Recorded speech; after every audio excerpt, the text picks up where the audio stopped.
Hello everyone, good morning, सत श्री अकाल, सलाम, नमस्ते दोस्तों। आज है दिसंबर 23, 2022 और हम लोग करने वाले हैं द हिंदू न्यूज़पेपर के एनालिसिस। मेरा नाम है सितेंद्र चौधरी और रोज की तरह फिर से आज हम लोग बहुत सारे टॉपिक यहाँ पे करने वाले हैं।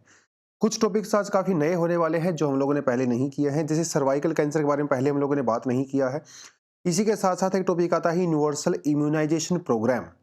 ये हम लोग पहले कर चुके हैं, लेकिन फिर भी आपको यहाँ पे बताऊंगा। प्रीलिम्स के लिए काफ़ी इंपॉर्टेंट होता है, यहाँ से लगातार सवाल पूछे जाते हैं एग्जाम में। उसके अलावा कॉटन के ऊपर एमएसपी, तो एमएसपी के बारे में इन जनरल हम लोग बात करेंगे क्योंकि कॉटन के बारे में टॉपिक है, बट ज़्यादातर टॉपिक एमएसपी वाला होने वाला है, तो रिपीटेड सा टॉपिक है, ज़्यादा डिटेल में जाऊंगा नहीं। ग्रीन वॉशिंग क्या होता है, आजकल ये टर्म काफ़ी न्यूज़ में है, तो इसको बारे में हम लोग डेफिनेटली बात कर सकते हैं। उसके अलावा J&K के अंदर सरकार ने नए लैंड ग्रांट रूल्स जो है वो रिलीज़ किए हैं, उसके बारे में थोड़ा बात करेंगे। ज़्यादा इंपॉर्टेंट तो नहीं कहूँगा, बट ठीक है, थोड़ा बहुत आ सकता है यहाँ पर डेफिनेटली। थ्रेट फ्रॉम स्पेस, ये हम लोग बात करेंगे, आज का टेक्स्ट है। और तालिबान ने जो पॉलिसीज अपनी चेंज करी हैं, अभी वीमेन को लेके कुछ डिक्टेट्स सामने आए हैं, उसके बारे में बात करेंगे। ये भी टेक्स्ट वाले सेक्शन से लिया गया है। और ये वाला टॉपिक काफ़ी इंपॉर्टेंट है, आज का एडिटोरियल नियो लिबरलिज्म।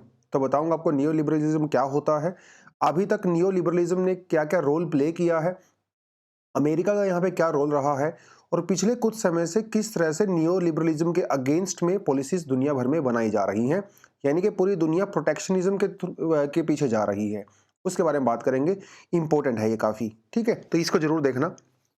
चलिए, तो लेकिन एक बार फ्रंट पेज पे देख लेते हैं क्या है भाई। आज फ्रंट पेज पे India and China to keep dialogue channels open. तो बेसिकली यू नो गलवान के बाद से जो भी चीज़ें हो रही हैं वो ठीक नहीं हो रही है हमारे बीच में। किसी न किसी बहाने से कहीं न कहीं क्लैशेस कुछ ना कुछ हो ही रहे हैं। आपको पता है कि लास्ट वीक भी तवांग सेक्टर में यांगज़ी जो एरिया है, वहाँ पे कुछ क्लैशेस वगैरह हुए थे। हालाँकि उस समय इंडिया वालों ने दौड़ा-दौड़ा के उनको मारा था, लेकिन टेंशन होती है ना भाई, है ना? आज हम लोगों ने जो है उनको पीछे धकेल दिया, कभी वो डोमिनेट कर सकते हैं, कभी तो ये सारी चीज़ें ख़राब हो रही हैं। तो एक कमांडर लेवल पे बातचीत यहाँ पे शुरू हो गई है, शुरू चुशुल वाले एरिया में। तो लेट्स सी, और दोनों कंट्रीज़ ने आपस में प्रॉमिस किया है कि भई चाहे कुछ भी हो जाए, सिचुएशन कितनी भी ख़राब हो जाए, लेकिन हम बातचीत आपस में शुरू रखेंगे। बातचीत बेसिकली हम लोग बंद नहीं करेंगे, ऐसा उन्होंने कहा है। देखिए, बातचीत बंद करने से फ़ायदा भी कुछ नहीं है ना, सॉल्यूशन तो नहीं निकलने वाला है, सॉल्यूशन तो अल्टीमेटली बातचीत करने से ही निकलेगा। अब ऐसा भी नहीं हो सकता भाई इंडिया चाइना जो है वो आपस में पूरी तरह से बातचीत बंद कर दें। अरे भैया, चाइना हमारा सबसे बड़ा ट्रेडिंग पार्टनर है, तो बात तो नहीं कर सकते बंद। कम से कम बातचीत शुरू रहेगी तो सॉल्यूशन निकलेगा। आज नहीं, कल नहीं, परसों नहीं, नरसों नहीं, कभी तो निकलेगा ना। इसलिए बातचीत जो है बहुत ज़रूरी है। यही जो टेक्निक है वो कोल्ड वॉर के दौरान रशिया और अमेरिका के द्वारा भी किया गया था। देखिए, रशिया अमेरिका की इतनी ज़्यादा राइवलरी होती थी उस समय, ये नहीं पता था कब न्यूक्लियर वॉर शुरू हो जाएगा पूरी दुनिया में। बट फिर भी रशिया के लीडर्स ने और अमेरिका के लीडर्स ने बातचीत बिल्कुल बंद नहीं करी। यूनाइटेड नेशन सिक्योरिटी काउंसिल के थ्रू वो कभी ना कभी फिर भी बातचीत कर लिया करते थे। तो चैनल्स ओपन रहेंगे, कम से कम सॉल्यूशन निकलेगा यार, हल्का फुल्का, और बाद में सॉल्यूशन निकला भी, है ना। तो इसलिए बातचीत बंद करना कोई एक तरीका यहाँ पे है नहीं। ठीक है, चलो आगे बढ़ते हैं। और क्या है, लेकिन आपको बताता चलो, एक तो वीडियो देखने में लाइक करना ही करना है, वैसे आप करते ही हो, ठीक है, और कमेंट सेक्शन में अपनी प्रेजेंस आपने दिखा देनी है, अटेंडेंस वगैरह देके। लेकिन जनवरी में हम अपना फाउंडेशन कोर्स लॉन्च कर रहे हैं, जैसा कि आपको पहले से पता है, रोज अनाउंस करता हूं मैं। अगर कोई स्टूडेंट उसके बारे में इंटरेस्टेड है, जानना करते हैं, तो आप हमारी वेबसाइट को विजिट कर सकते हो। नीचे डिस्क्रिप्शन में भी आपको अच्छे से लिंक मिल जाएगा। क्लासेस बहुत ज़बरदस्त होती हैं, इस समय 2 बैच चल रहे हैं, तो ये हमारा 3rd बैच होने वाला है। रिस्पॉन्स बहुत अच्छा है। यूजुअली बाइलिंगुअल क्लासेस होती हैं, आपको समझाया दोनों लैंग्वेज में जाता है, और नोट्स वगैरह आपको इंग्लिश में प्रोवाइड करवाए जाते हैं। उसके अलावा 2023 के लिए अगर आप अटेम्प्ट दे रहे हो, तो हमारा 22 जनवरी से एक टेस्ट सीरीज़ भी चल रही है, तो शुरू होने वाली है, तो आप इसको भी डेफिनेटली ज्वाइन कर सकते हो। बट आपको पता है कि हमारा जो प्लेटफॉर्म है बहुत सारी फ्री सर्विसेज भी देता है। तो एक मैराथन सेशन हमारा यहाँ पे फ्री होने वाला है, एक क्रैश कोर्स वगैरह भी हम लोग यहाँ पे फ्री देने वाले हैं, स्ट्रेटेजी सेशन होने वाले हैं अभी जो है 2 तारीख से। तो ये भी आप क्लियरली जाकर देख सकते हैं। लेकिन आज के दिन आज किसान दिवस है, आज फार्मर्स डे है, ठीक है। तो अगर आपकी फैमिली में कोई किसान है, आप खुद अगर किसान हो, तो सबको भैया बहुत बहुत बधाई किसान दिवस की। 23 ऑफ सितंबर को मनाया जाता है। कल एक्चुअली 22 ऑफ दिसंबर था, कल भी बड़ा खास दिन था ज्योग्राफी के पर्सपेक्टिव से। कल जो है वो शॉर्टेस्ट डे था नॉर्दर्न हेमिस्फीयर में, जिसे हम लोग विंटर सोलिस्टिस कहते हैं, है ना। अगर आपने एनसीईआरटी वगैरह बेसिक पढ़ा हो, जीसी लियोंग वगैरह, विंटर सोलिस्टिस, मतलब कल शॉर्टेस्ट डे था, क्योंकि कल के दिन अपना जो सन है वो ट्रॉपिक ऑफ कैप्रिकॉर्न के ऊपर वर्टिकल था। उसे विंटर सोलिस्टिस कहते हैं, क्योंकि नॉर्दर्न हेमिस्फीयर में तो विंटर होता है, सदर्न हेमिस्फीयर में इसमें समर चल रहा है। ठीक है, तो भैया हमारे किसान प्रधानमंत्री थे चौधरी चरण सिंह जी, बहुत ही हम्बल बैकग्राउंड से बिलोंग करते थे और इन्होंने एज अ फार्मर ही शुरुआत किया अपने जीवन का, फिर बाद में ये पॉलिटिक्स में आए और वो सब चीज़ें हुई और प्रधानमंत्री तक बने। तो एक किसान की जर्नी का इससे बढ़िया जो है वो ज़बरदस्त सिंबल नहीं हो सकता है, एक और एग्जाम्पल नहीं हो सकता है। तो चरण सिंह जी को भी बहुत बहुत नमन हमारा, और जितने भी हमारे किसान भाई हैं जो खेती-बाड़ी करते हैं और हमारे पेट भरते हैं भाई, है ना? उन सभी को भी बहुत-बहुत सलाम हमारी तरफ से, टीम की तरफ से। चलिए अ, देखिए क्या कहता है, girls age 19 to 14 years of age get cervical cancer jabs. Jabs मतलब वैक्सीन, ठीक है? वैक्सीन के टीके लगाए जाना, उसको जैब कहते हैं, थ्रू स्कूल्स। तो सर्वाइकल कैंसर एक बहुत बड़ा भैया एक बीमारी है जिसकी वजह से बहुत सारी गर्ल्स की डेथ होती है। तो गवर्नमेंट ने डिसाइड किया है कि भई हम लोग जो है 9 से लेके 14 ईयर के जो गर्ल्स हैं उनको वैक्सीन देंगे, और ये वैक्सीन हेल्थ फैसिलिटी में देने की बजाय स्कूल्स में दी जाएंगी। क्यों? क्योंकि स्कूल्स के अंदर गर्ल्स का एनरोलमेंट काफ़ी ज़्यादा है। हाँ, फिर भी अगर कोई स्टूडेंट बच जाती हैं जो स्कूल्स में नहीं आ रही हैं अनफॉर्चुनेटली किसी भी रीज़न की वजह से, उनको हेल्थ फैसिलिटी के यानी कि जो हॉस्पिटल्स वगैरह हैं वहाँ पे जैब दिया जा सकता है। तो ये तो थोड़ा आपको पता होना चाहिए, ठीक है? अब ये सर्वाइकल कैंसर देखिए, the one time catch up vaccine, एक ही बार दिया जाता है ये वैक्सीन, ठीक है? 2-3 बार इसको नहीं दिया जाता है। और बेसिकली क्या है, cervical cancer is the 4th most common cancer in women globally. ये भी बहुत बड़ी बात है। Cervical cancer is the 2nd most common cancer in women in India. ये भी आपको पता, तो ब्रेस्ट कैंसर के बाद जो है सर्वाइकल कैंसर सबसे बड़ा जो है कैंसर होता है। तो इसलिए भैया इसके लिए प्रोटेक्शन बहुत ज़्यादा ज़रूरी है। सर्वाइकल कैंसर के मैं 2-3 पॉइंट आपको बताता चलता हूँ। सर्वाइकल कैंसर बेसिकली वायरस है, ह्यूमन पैपिलोमा वायरस, एचपीवी इसको बोलते हैं, ठीक है? एग्जैक्टली कॉज हमें नहीं पता सर्वाइकल कैंसर किस वजह से होता है, बट इस वायरस एक कॉज माना जा सकता है इसके लिए। हालांकि वायरस बहुत कॉमन होता है, लेकिन कभी कभी किसी किसी केस में ये कैंसर को भी कैंसर हो सकता है। बेसिकली सभी की बॉडी में एचपीवी होता है, बट कभी कभी जब ज़्यादा ग्रोथ हो जाती है या फिर हमारे इम्यून सिस्टम के अगेंस्ट में चला जाता है वायरस, तो ये कैंसर हो सकता है। बेसिकली जो यूट्रस होता है उसके लोअर पार्ट पे जो है ये इन्फेक्शन होता है और फिर बाद में कैंसर का रूप ले लेता है अनफॉर्चुनेटली, ठीक है? दो तरह के होते हैं, स्क्वीमस सेल कार्सिनोमा और एक होता है एडिनो कार्सिनोमा, ठीक है? ये दो तरह के होता है, ये आपको पता होना चाहिए। तो ये जो वैक्सीन वगैरह दी जाएगी अभी, जो वो फ्री ऑफ कॉस्ट होगा। हमारे कंट्री में ऑलरेडी एक बहुत बड़ा प्रोग्राम चल रहा है वैक्सीन्स को लेके, जिसमें 12 डिसीजेज की वैक्सीन जो है वो फ्री ऑफ कॉस्ट दी जाती है। इसे कहा जाता है यूनिवर्सल इम्यूनाइजेशन प्रोग्राम, ठीक है? बहुत बड़ा प्रोग्राम है। दुनिया में वैक्सीनेशन का अपने आप में सबसे बड़ा प्रोग्राम है। 1985 में, एक्चुअली इससे पहले 1978 में किसी और नाम से इंट्रोड्यूस किया गया था। 1985 में प्रॉपरली इसको इंट्रोड्यूस किया गया और बाद में 1992 में चाइल्ड सर्वाइवल और सेफ मदरहुड प्रोग्राम के अंदर भी इसको मर्ज कर दिया गया था, ठीक है? And it became a part of national reproductive and the child programme 1997। 12 vaccine preventable disease होते हैं जहाँ पे दिया जाता है, और ये सभी का आप रट्टा मार लो, ये एग्जाम में बार बार पूछे जाते हैं। टॉपिक बहुत छोटा सा लगता है, लेकिन एग्जाम में जब आता है ना भैया, 2 नंबर बहुत ज़्यादा होते हैं यार, है ना? तो एग्जाम की तैयारी कर रहे थे तो करना पड़ेगा आपको। तो नेशनली अगेंस्ट 9 डिसीज, ये 9 डिसीज ऐसे हैं जो पूरे देश भर में दिया जाता है। बाकी 3 डिसीज ऐसे हैं जो डिस्ट्रिक्ट वाइज दिए जाते हैं, जहाँ पे ज़्यादा केसेस होते हैं ना, रोटा वायरस, न्यूमोकोनल निमोनिया और जापानीज जो है एनसीफिलिटिस, ठीक है?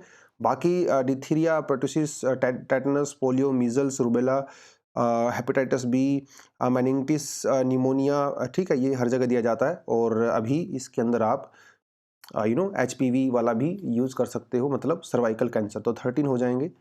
इंपॉर्टेंट है, और यहीं से रिलेटेड हमारे पास एक मिशन इंद्रधनुष भी है, ठीक है?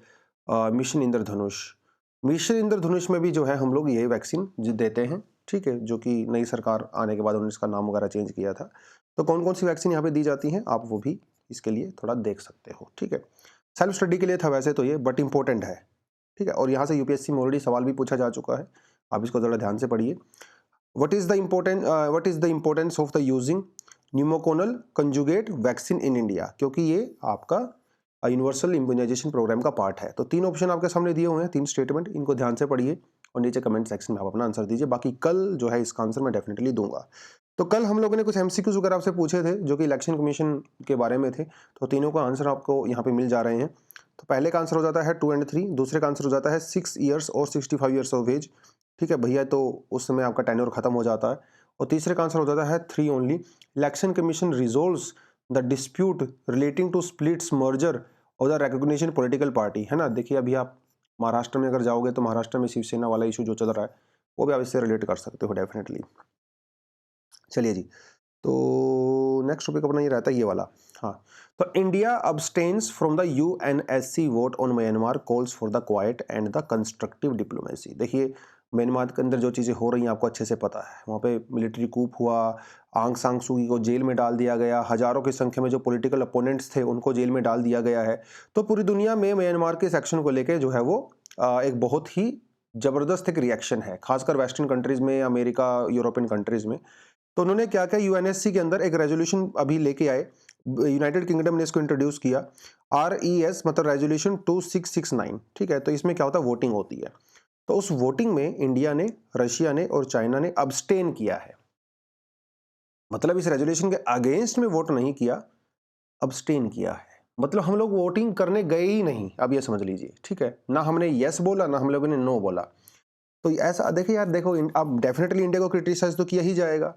एशियन कंट्री भी इंडिया को क्रिटिसाइज कर रही हैं, क्योंकि एशियन कंट्रीज ने जो है लास्ट ईयर जो है एक 5 पॉइंट इंट्रोड्यूस किया था इनिशिएटिव, इंडिया ने उसको भी बहुत अच्छे तरीके से वेलकम नहीं किया। और म्यांमार के साथ हम लोग एंगेजमेंट भी कर रहे हैं वहाँ की मिलिट्री के साथ। तो क्रिटिसिज्म तो देखो इंडिया का हो रहा है, ह्यूमन राइट्स बॉडी जो है वो, बट यार इंडिया की अपनी मजबूरी है ना, हम लोग क्या करें, क्या करें बताओ, मर जाएं, म्यांमार का हेल्प करें या म्यांमार के अगेंस्ट में तो आप जा ही नहीं सकते, अफोर्ड ही नहीं कर सकते भैया। म्यांमार हमारे साथ बाउंड्री शेयर करता है मोर देन 1500 किलोमीटर, और नॉर्थ ईस्ट इंडिया में जिस तरह की जो एक्टिविटीज़ हो रही हैं, बहुत सारे अभी भी वहाँ पे ऐसे वायलेंट ग्रुप्स हैं जो मौका ढूंढ रहे हैं। म्यांमार के साथ थोड़ा भी अगर दिक्कत क्रिएट हुआ तो म्यांमार के साथ हेल्प करके हमारे यहाँ पे डिस्टर्बेंस क्रिएट कर सकते हैं, जिस तरह से रोहिंग्याज वाला इशू अलग से चल ही रहा है ना। और ऑलरेडी वहाँ से बहुत सारे रिफ्यूजीज इंडियाज में आ रहे हैं, इंडिया तो इंडिया भी अफोर्ड नहीं कर सकता और भी ज़्यादा वहाँ पे रिस्क लेना। तो म्यांमार के अगेंस्ट में तो डेफिनेटली हम लोग कभी वोट नहीं करेंगे, बट अब्सटेन हम हुए हैं। बट कंटिन्यूसली हम लोग म्यांमार को रिक्वेस्ट भी कर रहे हैं कि भाई आप डिप्लोमेसी का सहारा लीजिए, प्यार मोहब्बत से रहिए, शांति बनाए रखिए। वो सब इंडिया करता ही है, खैर उसमें तो कोई डाउट ही नहीं है। तो ये कुछ कुछ चीज़ें हैं, आप ये थोड़ा देख सकते हो। Centre rules out an increase in the MSP for the cotton but farmers seek more. तो देखिए फार्मर्स तो यार कहेंगे ही, फार्मर्स तो ऑफ कोर्स डिमांड करेंगे कि भई हमें एमएसपी जो है बढ़ाया जाए, इसमें कोई डाउट नहीं है। मेरे फादर साहब जो फार्मर हैं वो भी ऐसे ही करते हैं, करना भी चाहिए ऑफ कोर्स। अगर फार्मर्स को लगता है कि उनके जो कीमत है वो कम मिल रही है उनकी फसलों की, तो डिमांड करनी भी चाहिए, करते भी हैं। एमएसपी एक अपने आप में बहुत अलग सा मुद्दा हो जाता है, उसके प्रोज एंड कॉन्स अभी बाद में डिस्कस करेंगे। बट यहाँ पे बात कॉटन की हो रही है और कॉटन की एमएसपी को बढ़ाने की डिमांड हो रही है। बेसिकली इस समय जो कॉटन का एमएसपी है वो अराउंड 6080 रुपीज़ पर क्विंटल है, ठीक है। किसान कह रहे हैं कि इसको कम से कम 10,000 रुपये कर दिया जाए, बट इस समय मार्केट में ऑलरेडी कॉटन की जो कीमत है वो एमएसपी से बहुत ज़्यादा मिल रही है। महाराष्ट्र में तो कहीं कहीं 15,000 रुपीज़ पर क्विंटल की कीमत भी मिल रही है। तो कॉटन के दाम इस समय अच्छे खासे हैं। तो सरकार ये कह रही है भाई, जब ऑलरेडी मार्केट प्राइस एमएसपी से इतना ज़्यादा है, कहीं 10,000 रुपये, कभी 12,000 रुपये, कहीं पे 9,000 रुपये मिल रहा है पूरे देश भर में, तो एमएसपी बढ़ाने का फिलहाल कोई मतलब नहीं है। एमएसपी तब बढ़ाया जाएगा अगर मार्केट वैल्यू एमएसपी से कम हो जाए, तो किसानों को प्रोटेक्ट करने के लिए वो किया जा सकता है। तो ये पूरा मामला यहाँ पे बनता है। बाकी ज़्यादा इस डिटेल में मत जाना आर्टिकल की, जो मुद्दा है वो है एमएसपी वाला। तो एमएसपी के लिए पुराना कंटेंट था ये, तो मैंने स्लाइड आपके लिए ऐड कर दी है, अब इसको डेफिनेटली देख सकते हो। एमएसपी बेसिकली वो रेट होता है जिसमें गवर्नमेंट परचेज करती है किसानों से उनकी क्रॉप्स को, ठीक है, ये आपको पता होना चाहिए। यूजली देखिए कोई हार्ड एंड फास्ट रूल नहीं है, यूजली जो एमएसपी होता है वो आपकी क्रॉप्स की कॉस्ट ऑफ प्रोडक्शन जितनी भी होती है उसका 1.5 टाइम्स ज़्यादा होता है, मतलब 1.5 गुना ज़्यादा आपको सरकार कीमत देती है आपकी फसलों की। तो एमएसपी एक मिनिमम प्राइस होता है फॉर एनी क्रॉप, जो गवर्नमेंट कंसिडर करती है कि भाई किसान को वो जो है मिलना चाहिए उसको सपोर्ट करने के लिए। अगर इतना भी नहीं मिलेगा तो किसान अगले साल खेती नहीं करेगा, और वो खेती नहीं करेगा तो जाएगा कहाँ। तो इस समय वो किया जाता है, ठीक है। हमारे पास commission for agriculture cost and price होता है CACP, जो रिकमेंड करता है 23 क्रॉप्स को लेके MSP को रिकमेंड करता है, ठीक है। और जो हमारा ministry of agriculture and farmer welfare है, इस मिनिस्ट्री के साथ ये अटैच है, ये आपको पता होना चाहिए। 14 क्रॉप्स हैं जो खरीफ क्रॉप्स हैं, 6 क्रॉप और जो है अलग से हैं, फिर वो राबी क्रॉप्स, और 2 क्रॉप जो है वो कमर्शियल क्रॉप्स हैं। तो ये थोड़ा-थोड़ा आपको पता होना चाहिए, हालाँकि इसके अंदर थोड़ा बहुत चेंजेस वगैरह होते रहते हैं। को और MSP को कंसिडर करने के लिए कौन-कौन सी चीज़ें जो है कंसिडर की जाती है, थोड़ा आप यहाँ पे देख सकते हो। मार्केट में कमोडिटी की डिमांड सप्लाई क्या है, कॉस्ट ऑफ प्रोडक्शन क्या है, मार्केट प्राइस ट्रेंड क्या है, इंटरक्रॉप पैरिटी क्या है एंड ऑल दैट, ठीक है, वो सब यहाँ पे किया जाता है। कौन-कौन सी क्रॉप्स हैं आप ये क्लियरली देख सकते हो। There are 7 type of cereals, paddy, wheat, maize, बाजरा, ज्वार, रागी, बार्ली। 5 हमारे पास पल्सेस होती हैं, चना, अरहर, उड़द, मूँग और मसूर। 7 ऑयल सीड्स होते हैं, rape seed, groundnut, soybean, sunflower, caesium and all that. 4 commercial crop होती हैं भैया, कॉटन देखो जिसके बारे में हम लोगों ने आज का आर्टिकल किया है, शुगर केन, कोपरा और रॉ जूट। ये आपको पता होना चाहिए।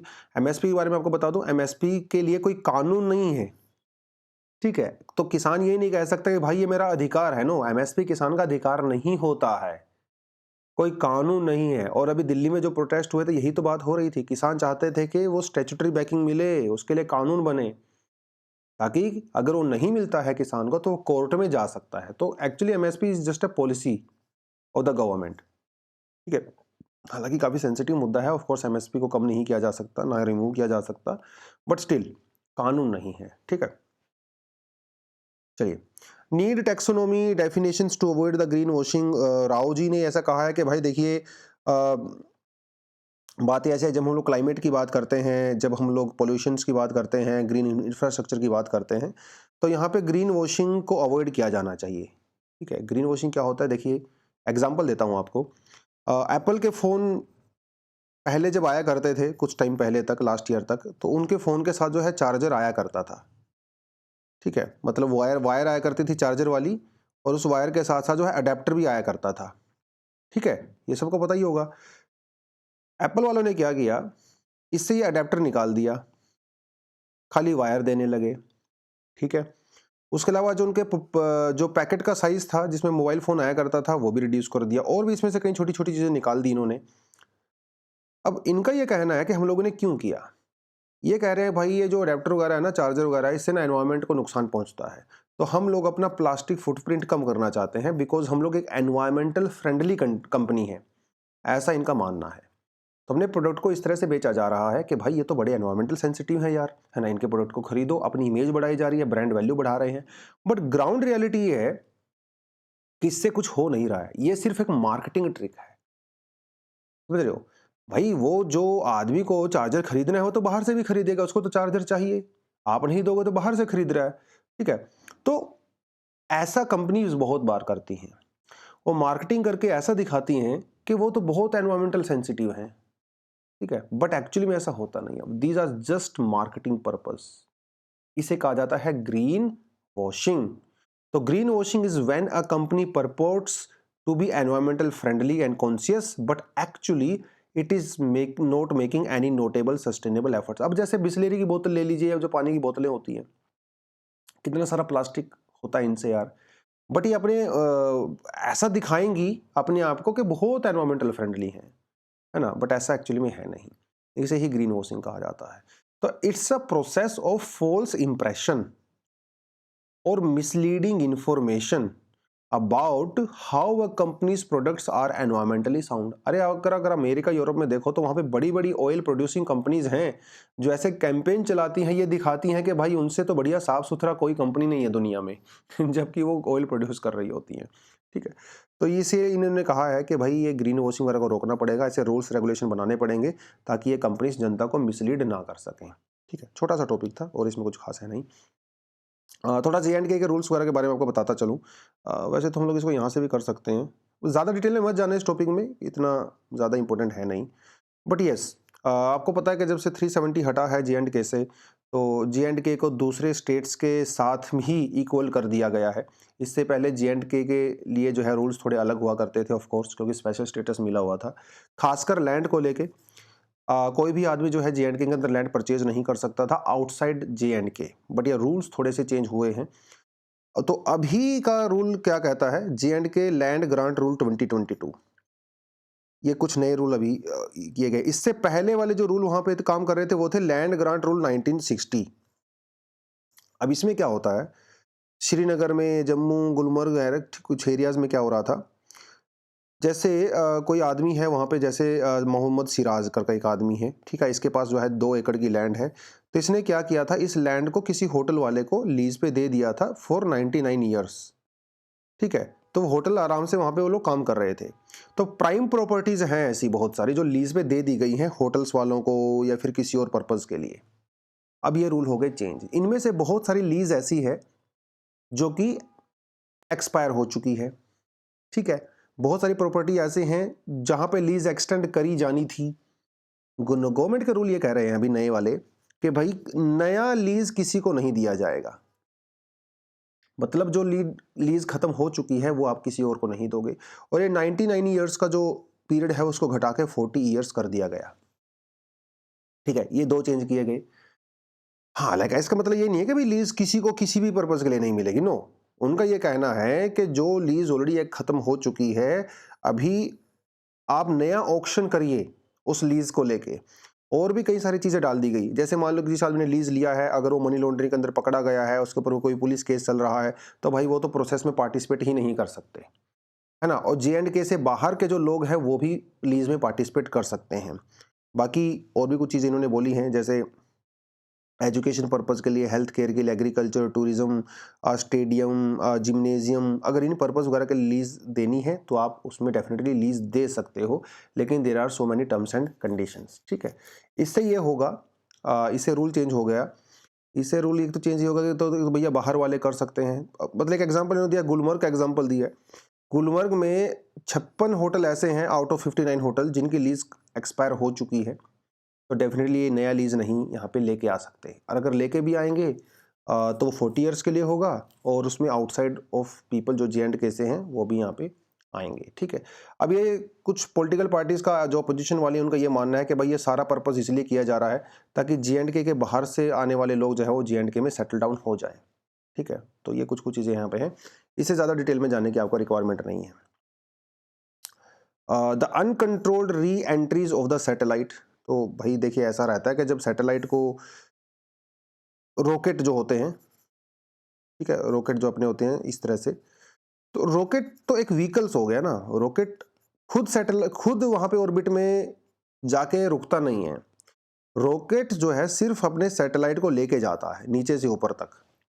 एक बार जब वो सैटेलाइट ऑर्बिट में जाके सेटल डाउन हो जाता है तो रॉकेट वापिस आ जाता है। और ये सैटेलाइट भी जब अपनी पूरा फंक्शन खत्म कर देते हैं, 2-4 साल, 10 साल, 15 साल जितने दिनों के लिए काम करते हैं, उसके बाद ये भी वापस आ जाते हैं। और ये वापस तो आते हैं लेकिन वो अनकंट्रोल्ड एंट्री होती है। एटमॉस्फेयर के अंदर एंट्री करते हैं, ये नहीं पता कहाँ पे गिरेंगे, ठीक है? तो ये काफ़ी अनसेफ होता है। अनसेफ ह्यूमन लाइव्स के लिए भी अनसेफ होता है, एनवायरनमेंट के लिए भी अनसेफ होता है। तो उसके बारे में ही बेसिकली ये इन्होंने यहाँ पे इस आर्टिकल में बात किया है। तो बहुत सारे एक्सपर्ट्स ने अभी इसरो को, नासा को लेटर वेटर लिख के बोला है कि सर इसके लिए कुछ ना कुछ रूल्स वगैरह बनाए जाएँ। अभी तक हमारे पास कोई ज़्यादा रूल्स इसके लिए है नहीं। तो शुरुआत 1957 से हुई थी जब सोवियत यूनियन ने पहली बार अपना आर्टिफिशियल सैटेलाइट लॉन्च किया था। इस समय 6000 से ज़्यादा सैटेलाइट जो है वो स्पेस के अंदर पड़े हुए हैं, जिनमें से ज़्यादातर जो सैटेलाइट हैं या तो वो जियो स्टेशनरी ऑर्बिट में हैं या फिर वो लो अर्थ ऑर्बिट में है, मतलब 100 किलोमीटर से लेके 2000 किलोमीटर के बीच में है, ठीक है? अब ये वापस आते हैं भाई, तो इसके ऊपर किसी का कंट्रोल नहीं होता, कहाँ गिरेंगे, कहाँ नहीं गिरेंगे, किसी के बारे में आप कुछ नहीं कह सकते। हालाँकि मोस्टली ऐसे होते हैं जो हवा में ही बर्न आउट हो जाते हैं, बट स्टिल कोई ना कोई तो नीचे भी आता ही है ना, तो ये डेब्री वाली प्रॉब्लम बहुत बड़ी है। देखिए ऐसा एक स्टडी किया गया जिसमें ये कहा गया था, इसरो के द्वारा स्टडी किया गया था और इंटरनेशनल स्पेस सेफ्टी फाउंडेशन के द्वारा इन्होंने ये कहा था कि 300 ग्राम, भैया 300 ग्राम क्या होता है? ओनली पाव होता है, पाव। 300 ग्राम डेब्री भी, मतलब जो कचरा ऊपर से आ रहा है, वो भी बहुत ज़्यादा डेंजरस हो सकता है हमारे एयरप्लेन्स के लिए। अगर हमारे एयरप्लेन से टकरा गया है ना, तो सारे के सारे लोग जो है ऑन बोर्ड डेथ हो जाएगी। देखिए यार, एयरप्लेन जो है वो 700-800 किलोमीटर पर आवर की स्पीड से चलता है ऊपर एटमॉस्फेयर में। अगर इससे कुछ टकरा गया ना हल्की सी भी चीज़, तो समझ लो खत्म है कहानी। तो डेंजरस तो भैया है ना? Why are the scientist worried about the reentries? और ये सिर्फ इसकी बात नहीं है, और भी उनके अंदर कोई केमिकल कंटेमिनेशन भी हो सकता है एटमॉस्फेयर का, है ना? इस तरह की चीज़ अगर वहाँ पे जाएंगी डेफिनेटली। तो अभी जैसे थोड़े समय पहले अभी इसी साल जो है चाइना का एक सैटेलाइट था लॉन्ग मार्च 5B रॉकेट, सॉरी रॉकेट, वो 2022 में और 2022 में भी अभी एक वो आया था, इंडोनेशिया, पेरू और इंडिया के ऊपर जाके गिरा था। ज़्यादातर तो ओशंस के अंदर गिरते हैं ऑफ कोर्स, बिकॉज 71% तो वाटर बॉडी ही होती है, लेकिन कभी कभी लैंड पे भी आ सकते हैं। और ऐसा नहीं है कि चाइना और रशिया वाले ही सैटेलाइट ऐसे जा रहे हैं, अमेरिका के सैटेलाइट सबसे ज़्यादा ऐसे आते हैं। स्पेस X9 फाल्कन 9 का सैटेलाइट जो है वो गिरा था कुछ समय पहले, इंडोनेशिया के आसपास ही गिरा था। तो दिक्कत तो है, बहुत सारी दिक्कत है ना? तो इसीलिए कुछ ना कुछ जुगाड़ किया जाना यहाँ पे डेफिनेटली चाहिए, क्योंकि हमारे पास इस समय कोई इंटरनेशनल बाइंडिंग अग्रीमेंट है नहीं। हालांकि 1972 में एक अग्रीमेंट था, बट वो सेफ्टी के लिए नहीं था, वो कंपनसेशन को लेके था कि अगर कोई डैमेज होता है तो वो कंपनी कंपनसेशन देगी। मान लो मेरे घर के ऊपर गिर गया भाई, तो मुझे कंपनसेशन मिल सकता है इस चीज़ केस में। तो वो कुछ चीज़ें हैं, what can make minimum damage, क्या कर सकते हैं हम लोग उसको डैमेज करने के लिए। तो सबसे बड़ी बात इन्होंने कहा भैया छोटे सैटेलाइट भेजिए, बड़े सैटेलाइट होंगे तो कचरा भी बड़ा होगा, दिक्कत ज़्यादा आएगी। छोटे सैटेलाइट भेज सकते हो आप, ठीक है? और छोटे छोटे सैटेलाइट भेजिए, छोटे छोटे रॉकेट भेजिए, आप इस तरह की चीज़ें कर सकते हो। जैसे इंडिया का रीसेट सैटेलाइट, ये भी 13 साल के बाद जो है वो आया था, ठीक है? हालांकि सेफली लैंड हुआ, कोई दिक्कत वगैरह किसी को हुई नहीं। बट एक चीज़ इन्होंने ये कही है कि आप ये कर सकते हो, बाकी रीयूजेबल सैटेलाइट का आप यूज़ कर सकते हो। मतलब ये सैटेलाइट रॉकेट जो है ऊपर जाएगा, सैटेलाइट को सेटअप करके वापस नीचे आ जाएगा, इसे हम लोग रीयूज़ कर सकते हैं। तो ये कुछ कुछ टेक्नोलॉजी डेफिनेटली आप जहाँ पे यूज़ कर सकते हैं। चलिए, तो आज का जो एडिटोरियल है वो कहता है in US actions the worry of the global trade lawlessness. तो बेसिकली आप इसे अमेरिका की हिपोक्रेसी भी कह सकते हैं, और हाइपोक्रेसी भी नहीं, मतलब जैसे समय चेंज हो रहा है तो अमेरिका भी अपनी पॉलिसी चेंज कर रहा है, यूरोप भी कर रहा है, चाइना भी कर रहा है, इंडिया भी कर रहा है। दुनिया बदलती है ना, तो पिछले 40 50 70 सालों में जो दुनिया बनाई गई थी आफ्टर सेकेंड वर्ल्ड वॉर, वो चेंज हो रही है। तो कंट्रीज़ का एटीट्यूड भी चेंज हो रहा है, जियो पॉलिटिक्स भी चेंज हो रही है, जियो इकोनॉमिक्स भी चेंज हो रही है। तो उसके बारे में ये आर्टिकल है, ठीक ठाक सा आर्टिकल है, मतलब अच्छा लगेगा आपको। तो बात यह है कि जब ट्रंप भाई साहब आए थे अमेरिका में, पावर में आए थे, तो उन्होंने क्या किया था, अमेरिका में आने वाली जो स्टील थी और जो एल्यूमिनियम थी, उनके ऊपर इंपोर्ट ड्यूटी लगा दी थी 25% और 10%। ऐसा इसलिए किया गया था ताकि स्टील की, अमेरिका में स्टील बहुत सस्ता ना हो जाए और अमेरिका में स्टील की डंपिंग ना हो जाए, क्योंकि चाइना बहुत सारा स्टील डंप किया करता था अमेरिका में। तो अमेरिका की डोमेस्टिक स्टील और एल्यूमिनियम इंडस्ट्री को बचाने के लिए ट्रंप ने ये एक्शन लिया था। अब उस एक्शन के अगेंस्ट में कई सारी कंट्री जैसे चाइना, नॉर्वे, स्विट्जरलैंड, टर्की, वो डब्ल्यूटीओ में चली गई कंप्लेंट लेके। डब्ल्यूटीओ में वहाँ का जो डिस्प्यूट सेटलमेंट जो मैकेनिज्म है, उसने ये पाया कि अमेरिका का ये जो एक्शन है, जो टैक्स उन्होंने लगाया था, ये डब्ल्यूटीओ के रूल्स के अगेंस्ट में है।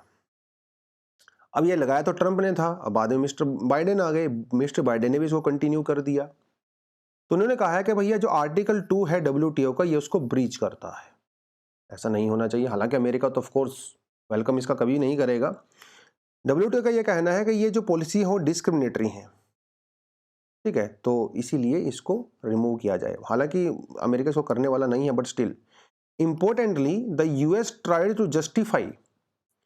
तो भाई अमेरिका से जब पूछा गया कि बताओ भैया तुमने ये क्यों किया, ये तो वायलेशन कर रहा है, अमेरिका ने जस्टिफाई करने की कोशिश किया। उन्होंने कहा कि देखो, according to article 21 of guard, कोई भी कंट्री इस तरह का एक्शन ले सकता है on the basis of national security. और ये इतना सारा एल्यूमिनियम और स्टील अमेरिका में आ रहा था और ये अमेरिका के डिफेंस पर्पस के लिए यूज होता है, तो उनकी जो डोमेस्टिक इकोनॉमी थी, डोमेस्टिक जो इंडस्ट्री थी, उसके अगेंस्ट में जा रहा था और हमारी नेशनल सिक्योरिटी को नुकसान पहुंचाता।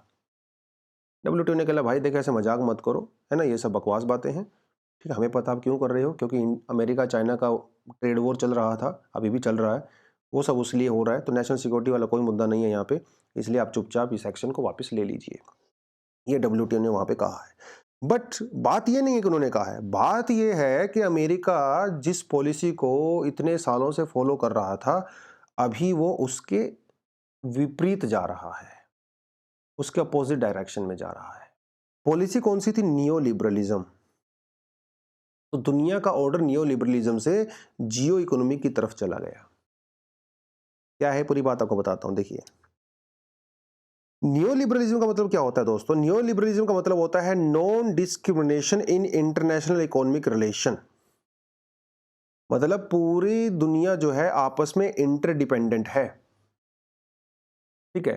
कोई भी कंट्री इंडिपेंडेंट नहीं है, हम आपसे कुछ लेंगे, आप हमसे कुछ लोगे। ये होता है नियो लिबरलिज्म का मतलब।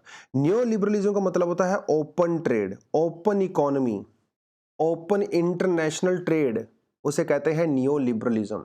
नियो लिबरलिज्म में आपके सिक्योरिटी इंटरेस्ट और इकोनॉमिक इंटरेस्ट को अलग अलग रखा जाता है। जैसे चाइना जापान है, इकोनॉमिकली एक दूसरे के ऊपर पूरी तरह से डिपेंड करते हैं, लेकिन स्ट्रेटेजिकली सिक्योरिटी वाइज दोनों बिल्कुल अलग अलग कंसर्न है। ये कहता है न्यूलिबरलिज्म। न्यूलिबरलिज्म ये कहता है कि जब पूरी दुनिया की हर कंट्री एक दूसरे के ऊपर डिपेंडेंट रहेगी किसी ना किसी चीज को लेके, तो उनके बीच में झगड़ा नहीं होगा। भाई जैसे अब इंडिया चाइना है, तो वो India China can not go on war, क्योंकि चाइना और इंडिया दोनों एक दूसरे के ऊपर डिपेंड करते हैं। तो मतलब अगर मुझे नुकसान होगा तो आपको भी होगा। ये कहता है नियो लिबरलिज्म। और सेकेंड वर्ल्ड वॉर के बाद अगर आप देखो, अब तो कोई ऐसा मेजर लड़ाई नहीं हुई है बहुत इंटरनेशनल लेवल पे। इसका मतलब रीजन यही है। जैसे हम मान लो एग्जांपल देख लेते हैं, जैसे एप्पल का एग्जांपल है। एप्पल के एक फोन के लिए जो प्रोडक्ट्स आते हैं वो मोर देन 120 कंट्री से आते हैं। इंटरनेशनल सप्लाई चेन, दुनिया का ट्रेड इस तरह से बना देना है कि सब एक दूसरे के ऊपर डिपेंड करें, तो लड़ाई झगड़ा भी नहीं होगा। This is called neo liberalism, ठीक है। नियो लिबरलिज्म की वजह से कोल्ड वॉर के दौरान जो है अमेरिका वर्ल्ड लीडर बना, अब तक ये चीजें सही काम कर रही थी। ऑल दो the neo liberalism is not dead, अभी भी नियो लिबरलिज्म ऑफ कोर्स काम कर रहा है, लेकिन बहुत सारी कंट्री नियो लिबरलिज्म से भी दूर हट रही हैं। सब कोई प्रोटेक्शनिज्म की बात कर रहा है, America first, India first, China first, है ना। जिस तरह से चिप वॉर चल रहा है, सेमीकंडक्टर वॉर चल रहा है, तो देखने में ऐसा लगता है कि दुनिया वापस नियो लिबरलिज्म से अपोजिट डायरेक्शन में जा रही है। अमेरिका जो कि न्यूबलिज्म का सबसे बड़ा चैंपियन था, डब्ल्यूटीओ बनाया ही इसीलिए गया था अमेरिका के बोलने पे, ताकि पूरी दुनिया में ओपन ट्रेड हो सके।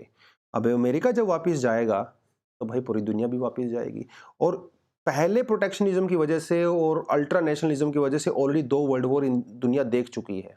तो जब दुनिया वापस जा रही है तो कहीं ना कहीं फ्यूचर बहुत डेंजरस यहाँ पे होने वाला है। Getting my point? तो ये है भैया इंटरनेशनल ट्रेड लॉलेसनेस। मतलब बाइडेन ने तो कह दिया है कि डब्ल्यूटीओ का जो ये रूलिंग है वो पूरी तरह से फ्लॉड है, बकवास है, हम इसको नहीं मानेंगे। और इसीलिए अमेरिका ने जो है अपीलेट बॉडी के अंदर अपने लोगों का अपॉइंट भी नहीं किया है, जबकि अमेरिका हमेशा यहाँ पे वर्ल्ड लीडर रहता है, उन्होंने नहीं किया है, ठीक है। तो US is asking for the reform.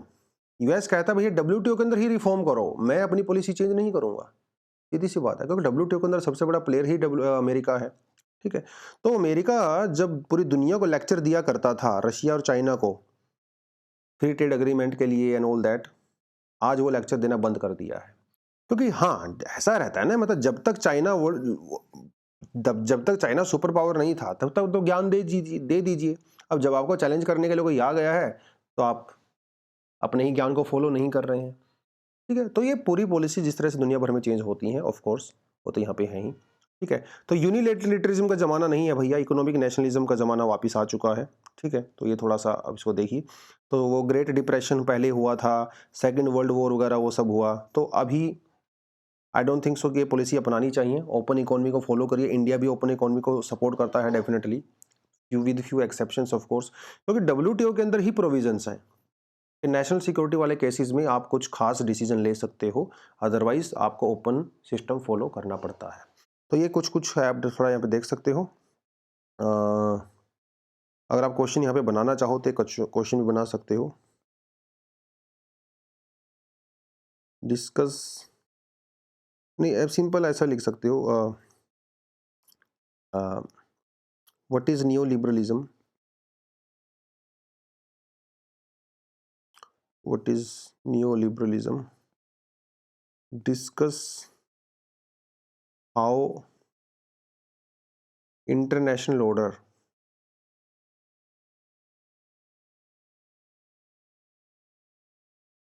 has been moving away from neoliberalism to protectionism with its potential impact.